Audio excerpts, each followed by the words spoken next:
Hello and welcome back to Tom's Garage, and today I'm going to be talking you through the 2020 BMW X2 sDrive 20i in sport trim. So this particular model, without running over a little bird, is in sport trim, Mediterranean blue metallic paint, which I think today's money is about a £600 odd option. We do have the automatic gearbox, power shift with the paddles. It is based off of the X1, which is a very popular small SUV, but the X2 is kind of a shrunken down version in all dimensions basically. I do have the dimensions here. It's about 1.5 metres in height, 4.36 metres in length, and the width's just over 2 metres, 2.09 metres to be exact. In the rear boot space as well, it's pretty decent for the size of the car.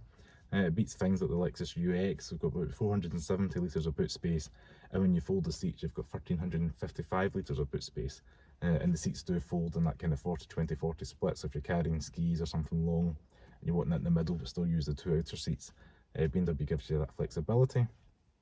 Being a BMW, it's well built, cabin's very high quality, kind of plastics used throughout the cabin. Also being a BMW, everything's kind of like an option. So even though this car in 2022 costs over £37,000, you're still getting things like cloth seats.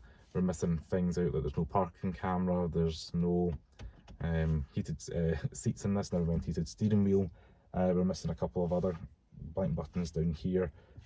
So it is a little bit of a nickel and dime kind of situation, and I'm not a huge fan of that fabric, especially in the door cards. It looks kind of 1990s BMW to me more than something from the 2020s. But overall, build quality, cabin's good. I would probably recommend getting a higher spec one just for things like mood lighting and making it feel a bit more modern, heads up display, etc. The 2-litre petrol up front. There is a range of diesels, petrols and plug-in hybrids for the X2, but we've got the 20i, which means you get about 207 pound-feet of torque, 189 brake horsepower, and 0 to 60s in about 7.7 seconds. So it's not going to set the streets alight, but it's pretty quick and pretty reasonable around town. We also get front-wheel drive being sDrive. The xDrive is BMW's way of saying four-wheel drive. So it is based, or it mentioned, on the X1, which I think is based on the new 1 Series and 2 Series Active Tourer, cars like that. So it is front-wheel drive biased. In the xDrive, this is just all-wheel front-wheel drive. So it does kind of feel like a wee bit like a hot hatch. It does reward you a little bit for some driving dynamics engagement. BMW set you lower than you do in the X1 as well.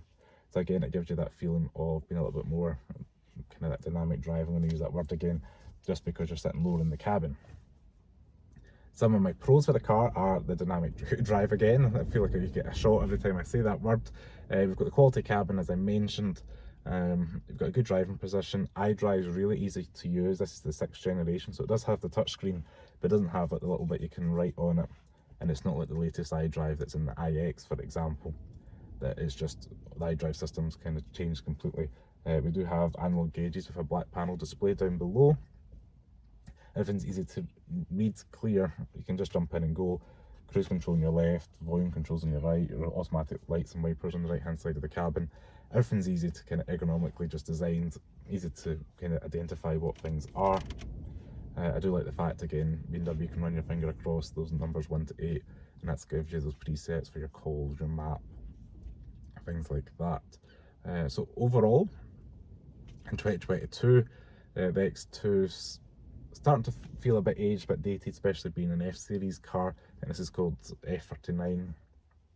If anybody's been watching the channel long enough, I remember I had an F21 series that I think that came, it was a 61 plate, so I think that came out about 2011, possibly early 2012, and the cabin doesn't feel too much far ahead of that, never mind this being a 2020 car. But yeah, if you like these kind of small SUVs, I'd say check out the X2. I'm sure there's going to be some great finance deals of the car. I definitely would be paying £37,000 for a car with cloth seats, this kind of less kind of features in 2022, especially when new things like the new Q3, GLA look a little bit more modern. The Volvo XC40 is a really good car. Hopefully get that on the channel soon as well. But just, yeah, it's an alright car. It does feel more like a tall hatchback than a small SUV overall, and I'm going to end up repeating myself. But yeah, hopefully you guys enjoyed this quick video on the BMW X2. As I said, if you like this video, please give me a thumbs up, subscribe to Tom's Garage below. If you've got any questions on the X2, please let me know, and I'll see you next video. Ciao.